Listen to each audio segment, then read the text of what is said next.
Hello, this is Ignorance is Bliss. I'm Lisa. I'm Farah. And I'm Hodan. And today we are talking about colorism.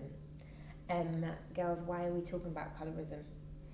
Okay, so we're talking about colorism because as a result of the Black Lives Matter movement, there has been lots of different things that have come to the forefront, and intercommunal shadism is one of those things. So just to kind of give some context of what it is, or define what colorism is, colorism is basically taking a certain lighter group of people as more favourable and treating them as more favourable than those who are darker. So even though it's not racism, it's still a massive problem within cultures and between cultures. So how does it affect the South Asian community, do you think, Farah? So, colorism is widespread in the South Asian community, but before I go on to that, I do just want to explain that pre-colonial times, colorism was not widespread in the South Asian community. So there's a historian called Nehemiah, and she talks about South Asian community and the Hindu caste system. Now, I always thought that the Hindu caste system was based on race, so I thought it was racialized, but actually pre-British Empire it was based on occupation, so there definitely was social stratification and there was definitely hierarchy, but it was based on occupation, geographical location, and to some extent religion. So race, skin tone, colorism, etc. definitely did not play a part. It was only after the British Empire colonized India, and when I say India, I'm talking modern day Pakistan, Bangladesh, etc. It was only after, when the British Empire came and colonized that part of the world, they introduced things like race-based slavery, and that's where colorism essentially started for the South Asian community. So I don't want people to think that it was rife in South Asia pre-British Empire, because it was not. There's evidence to suggest that ancient texts have depicted gods and heroes and princesses as quite dark-skinned. So darkness was never seen as a negative trait. So that proves that it wasn't seen as a negative trait. But now, obviously, we've come the other way, and unfortunately, you do have things like colorism, anti-blackness, racism, etc. But that, unfortunately, is the legacy of the British Empire. It was colonized for 200 years. It's only been independent for 73 years. So it was independent in 1947. So, unfortunately, a society has been ingrained by the legacy of the British Empire. And this legacy of colorism continues to this day with the popularity of skin lightening and skin bleaching products such as Fair and Lovely, now Glow and Lovely, and they've changed their name after facing backlash this summer after the resurgence of the Black Lives Matter movement, where some kind of famous South Asians tweeted or posted in solidarity for the movement, and they were called out by other South Asians that said, wait a minute, what are you doing? Because you're being hypocritical. Exactly, how can you stand in solidarity with Black Lives and with this movement when you have endorsed skin lightening products and you have maybe advertised or been in adverts that promote lighter, fairer skin? The person I'm thinking of is Priyanka Chopra. She was called out by a lot of South Asians because she has endorsed skin lightening products. I don't think she's endorsed a Fair and Lovely, but it was a different brand. And then most recently she tweeted, I think, or maybe it was an Instagram post, supporting Black Lives Matter. So people, rightfully so, were saying things like, you know, how can you endorse skin lightening products and then support BLM, because it's kind of hypocritical. Do you think that's because people don't equate colorism to racism? Absolutely. And see it as two distinct phenomenons, and they're not really interlinked? Is that why? I think a lot of people, because colorism does happen, shadism in people of colour, but I don't think they see themselves as racist. Because racism is something that happens from people, you know, white people the other way. But it's equally dangerous. I definitely do think it's a form of racism, Mm-hmm. and it leads to things like racism. Because if you're treating, like for example in South Asia, if you're discriminating people of a darker shade, how are you treating black people? Yeah. So it definitely is a form of racism in my point of view. But you're absolutely right. I don't think people would consider themselves overtly racist. But yeah, definitely is a form of racism. Why are people lightening their skin? Why do people want lighter skin? That's what are you asking me why I think that's the case. I definitely, just hanging off of what Farah said there, I think it's coming away from the British Empire. I think it's also to do with beauty ideals and beauty standards and magazines and what we see on social media, and I think that there's a white benchmark, and that white benchmark is also the benchmark for beauty. So lots of people don't feel content in their skin because they want to be fairer, because they don't see themselves in magazines, they don't see themselves on television, and unfortunately they've bought into that. And then what's happened is there's been buy-in, because nothing works without buy-in, right? There's buy-in from people of colour, and as a result of that, it's basically fed this monster, this colourist monster up, and people are lightening their skin and then feeling like they're getting favourable treatment, or they look prettier. And then it's affirming why they did it in the first place, because maybe they're being treated better now, or people see them as more attractive, which is really problematic. If I think of the celebrities I thought of as beautiful when I was younger, all of them were light skinned. All of them. Now, being a little bit older and wiser and more clued up about this stuff, and actually appreciating the beauty of everyone, like that's definitely changed. But the celebrities that we thought of as beautiful were light skin, weren't they? I'm thinking of being in school and loving models like Adriana Lima. Do you remember? And people thinking she was so beautiful, and other people that were thought of as beautiful always being lighter skin. How many dark skinned women, black women, did we really come across? Or think of as beautiful? The only one back in the day when we were at school was Naomi Campbell. That was the only person, one person. And she's held the torch for a long time. Obviously, I'd say there's a bit more representation now. But again, that's because people are a lot more sensitive about the fact and want to change what's going on. But you're absolutely right. From girl bands to movie stars, etc. The vast majority of people who are black or of colour are fairer skinned. That's why representation matters. That's why representation is Look how many people know Aishwarya Rai, for instance, in the South Asian community. She's got blue eyes and she's extremely pale skinned. And it's interesting because you can see why she's been plastered. I mean, she was Miss World, wasn't she? You can see why she might have been plastered all over the magazines, because she's she's closer to what the benchmark for white is, which is really sad. Because it's very, very sad, because although there's a South Asians vary in skin tone, she doesn't look like the typical Punjabi person. So when I see Aishwarya Rai, okay, she's pretty, she's Miss World, whatever, but she doesn't look like the average Indian. Which is the problem. Which is a huge problem, because she's Miss World, she's Indian, but you don't look like the average Indian. You don't look like most Indians. What about makeup and the availability of different shades? That's definitely something that's improved in the last 5 years, I'd say, or so. Because I remember as a teenager trying to get makeup. I was thinking of the exact same, like the foundation. Exactly, different shades of paler, palest. Exactly. You have 3 shades that you can choose from. Exactly. Because nobody could afford MAC back then. No. Do you know what I mean? If you're a teenager, you're buying like Maybelline. Drugstore. Exactly. Collection. You know what I mean? Absolutely. And I think which made you look great when you put it on, because it wasn't your skin tone. And the fact that Rihanna pioneered that, and that was something she did in 2000 and whenever it was launched, it wasn't more than a couple of years ago. It's crazy. Because groundbreaking. Because of how many shades she just offered from the get-go. She opened up her line and she was like, these are all the shades I'm offering. And it was just like, well, it makes sense, doesn't it? It makes good business sense, because people want to buy makeup that is their skin tone.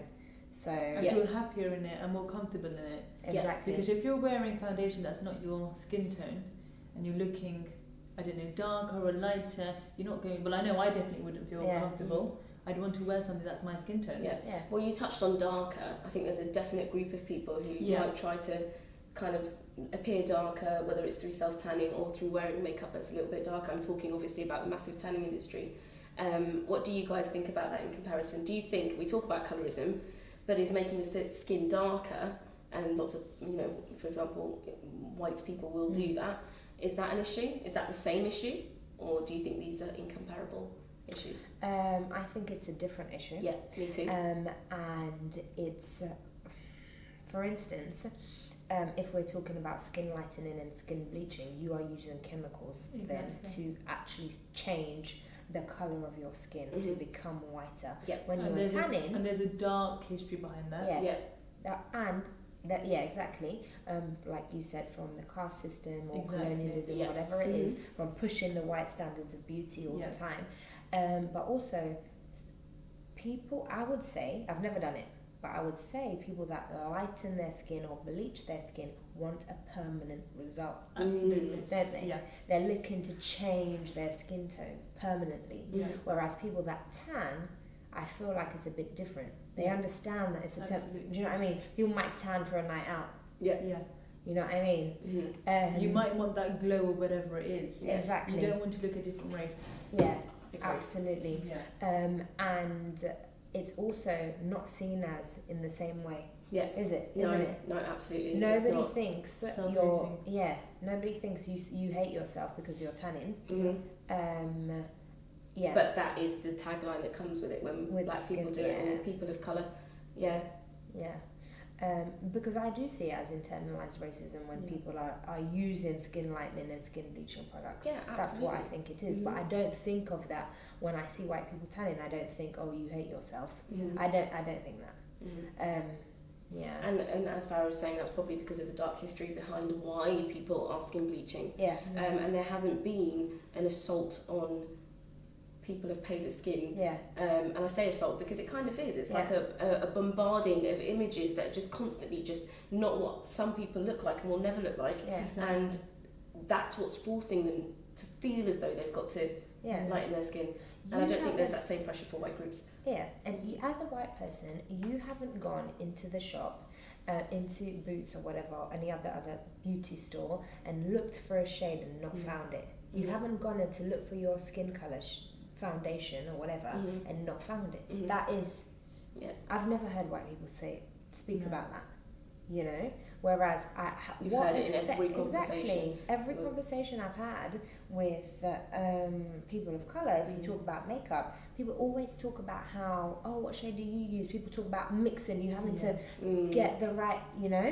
Let's talk about kind of preference for romantic partners. And people like who they like, right?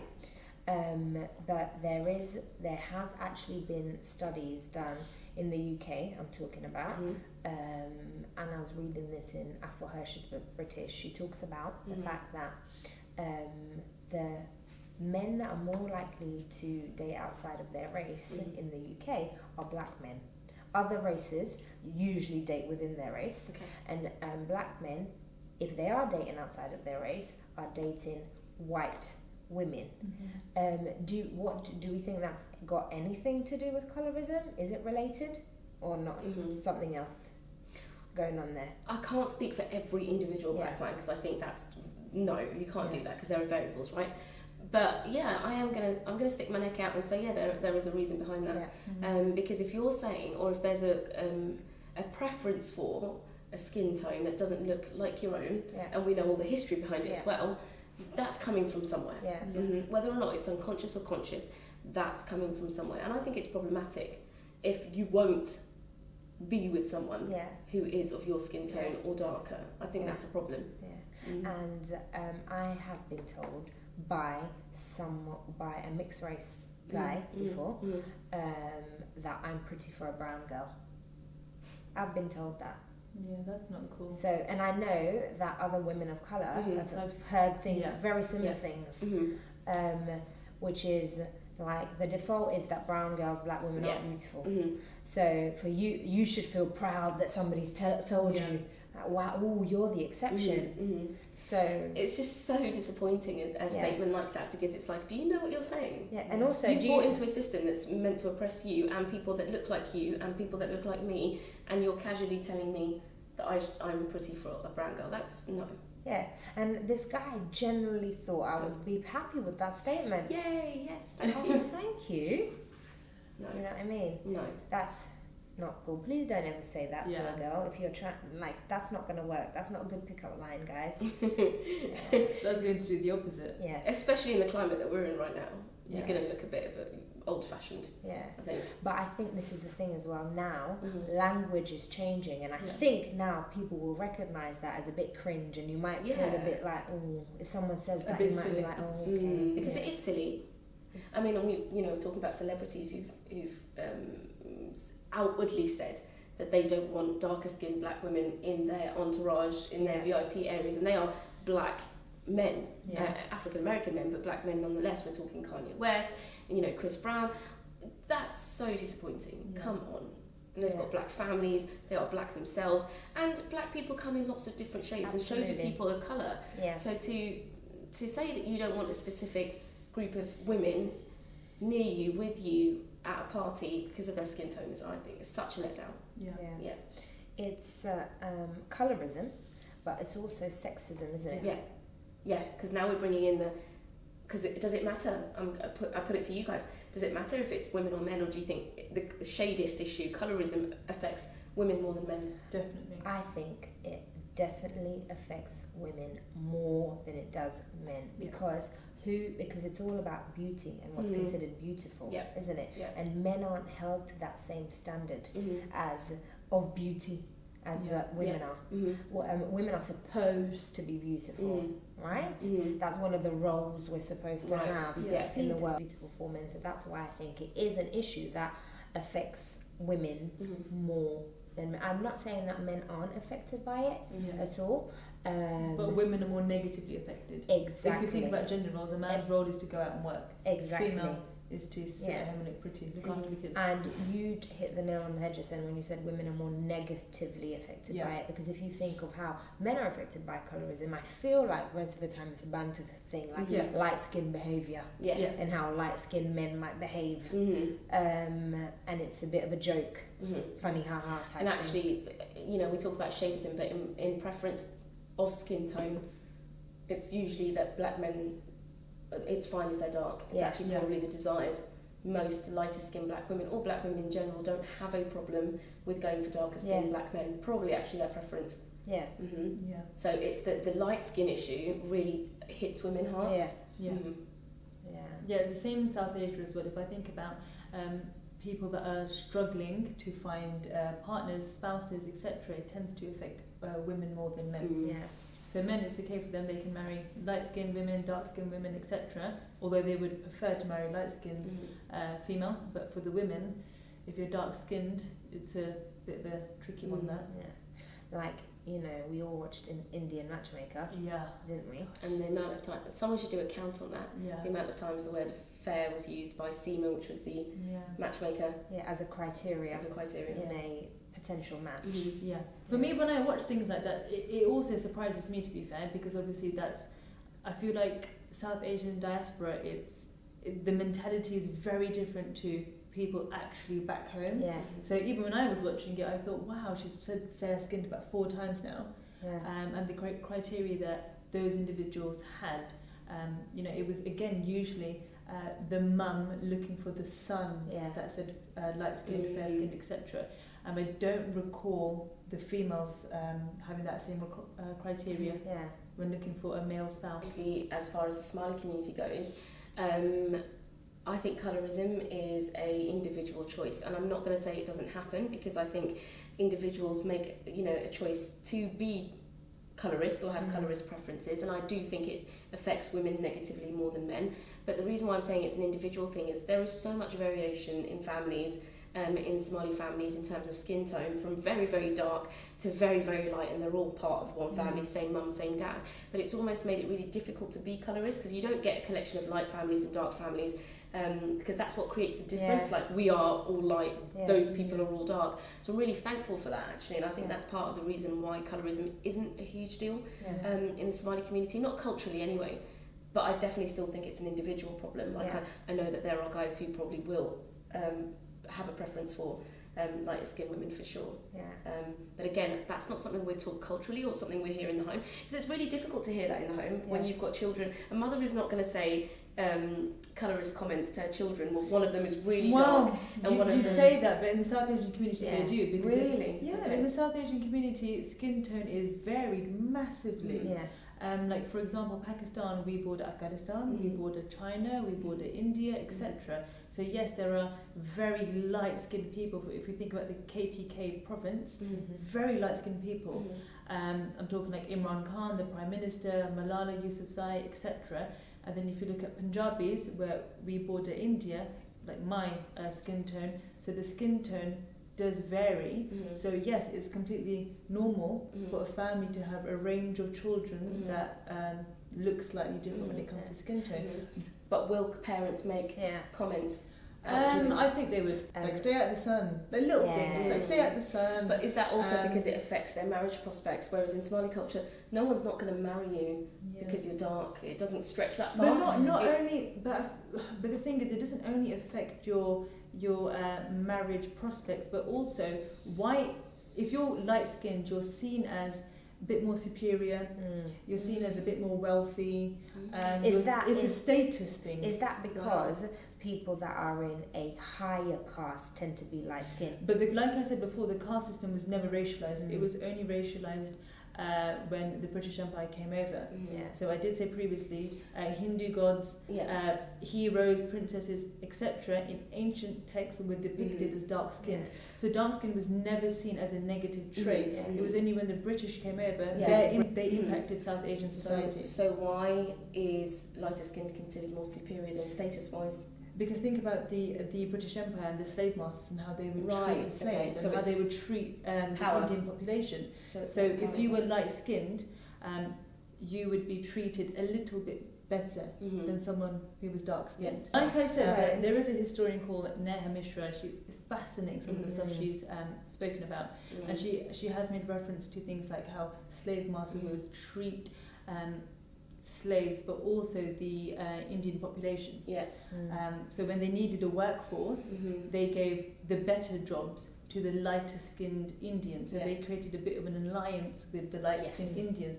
That then created a privileged group, fragmentation amongst the Indians, because it was seen as, actually, if you're lighter-skinned, you get a better job and you're treated better. Whereas if you're dark-skinned Indian, you're not given a very good job and you're treated very badly. And then that's carried on. That's been embedded in society. So let's talk about today. Is that still a privilege then? If you have lighter skin, you are treated better. Oh, absolutely, in South Asia for sure. I find it really difficult to answer that question, because I can't think of a time where I'm just talking for Somalis here, where I have felt that, like, I couldn't marry a particular person or whatever because I was darker skinned. But if you remove yourself from Somali society, what about generally speaking?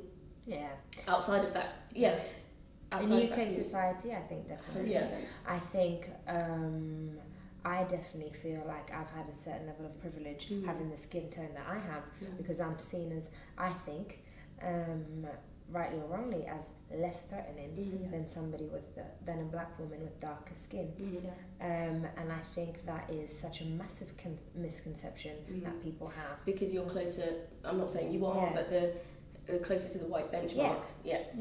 Absolutely. There's lots of research, we'll include some links in the description, but there's lots of research to suggest that in the black community it's more difficult for a dark-skinned black female or male to get a job over a light-skinned male or female. So it definitely does happen. Girls, have you ever been offered skin lightening products out and about in life? Only ever in this country, in Global Village. In the UK, no. If anyone was to offer me skin lightening products, my mum would have a lot to say about it.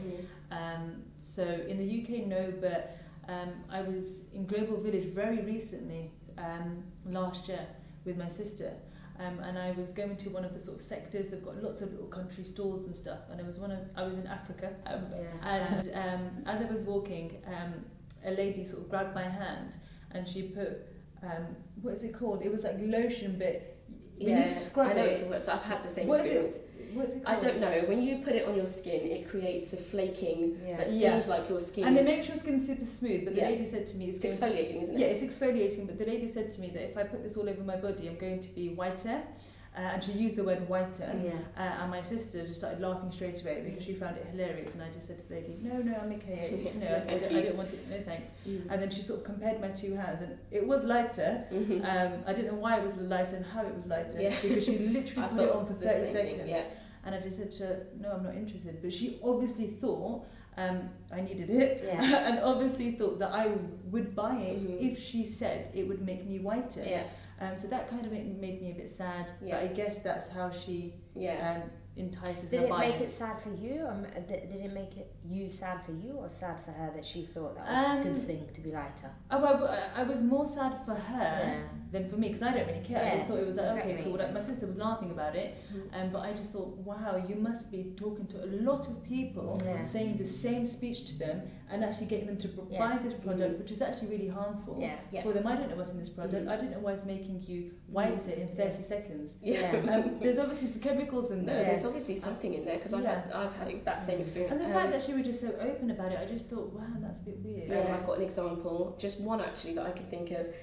Moroccan baths, or hammams as they're called, where they basically give you pampering, like I say it's pampering, but there's lots of products involved, some of which you don't know what's in it, but it's like a cleansing kind of routine. And this woman was like, if you come back and me and my sister times, then you can get rid of this. And she was basically saying that to me it felt like she was saying that the colour is there because of dirt and not melanin. So it's like, I'm black because I have pigmentation. It's got nothing to do with, and also just the openness again, because that's quite offensive. Same story. I've been offered here in a beauty shop. The lady said to me, we can even out your skin tone and make it lighter or one colour. And actually, like, yes, I do have different pigment on my face, but it's a birthmark, so no cream's going to get rid of that. Exactly. You know? But I just thought, how interesting that you are saying that to me, and that obviously this works. This is a sales pitch that works for people, but I was offended. I didn't like that. I just thought, why are you assuming that I want to even my skin tone? Maybe I'm happy with my skin tone the way it is. I know of people that I've seen and then seen years later, and I've seen them lighter, like considerably, and I'm like, I know you bleach your skin, not in a bad. I know you bleach my skin. Like, I know you bleach your skin, but it's the elephant in the room. And you just don't want to. And you just like, that's really sad, because you can't erase, first of all, history and the people, your photographs, and that's just. And it's sad because it's like they've obviously done it because they think they're making themselves more beautiful. And it's like, actually. It actually leaves a really strange grey tint and hue that just isn't natural. And I think, no, you've just made that worse now. We're not victim blaming, by the way. We do understand why people bleach their skin, but at the same time, I think it's important to empower people and just tell people actually all shades are pretty and beautiful. All shades beautiful. And stop buying into a system that's designed to oppress people of colour against the white benchmark. Stop doing it. Girls, what can we do within our communities to fight against colorism and eradicate it? I think lots of people are now calling people out. So, for example, South Asian diaspora, if I think about a few individuals, someone like Hassan Minhaj recently released a sort of 12-13 minute clip where he was calling out the South Asian community. He has previously called out the South Asian community. He's very patriotic, he's Indian, but at the same time he's not afraid to call individuals out for using certain terminology. I think lots of people are talking to friends, families, etc. They're educating themselves, and I think they're just becoming a little bit more versed with things like colorism, racism, anti-blackness, how it's all linked. It looks like people who are colorist wouldn't consider themselves racist, but actually the two are closely related. So I think we just need to check ourselves and check our friends, our families, etc. I'd say the same in the Somali community. Like I said, it's not something that's really top down. It's more bottom up. It's more people choosing to do it as opposed to it being force fed by any greater cultural norm. But still, there's a responsibility to call that out. And I think it's great. Representation is great. I think Halima Aden has done lots of great things for. If you think about like supermodels that have come out of Somalia, they're actually brown-skinned girls. In the spectrum of Somali skin tones, they're actually darker skinned, like my skin tone, Somali women. So yeah, long may that continue. And you know, I think the vast majority of Somali women recognise them to be, and men, beautiful women. And just I think check your own motivations behind who you're going for, and really have a conversation with yourself, because if it's a preference based on you don't even know why you have a preference for light-skinned women, but you just do, have a conversation with yourself, because there's a reason why that's happening, and I think check it. I do just want to also add that try to empower others. So I'm thinking of a specific example in Pakistan 2 years ago in 2018. The first ever African Pakistani female from the Siddi community. So this community has historically faced a lot of discrimination because they're African. They were brought over between the 15th and 19th century, and they faced a lot of discrimination in Pakistan. But very recently, a female was nominated in the regional parliament. So representation is important, because you just said representation matters. So I think slowly Pakistan, India, etc. is starting to become a little bit more progressive.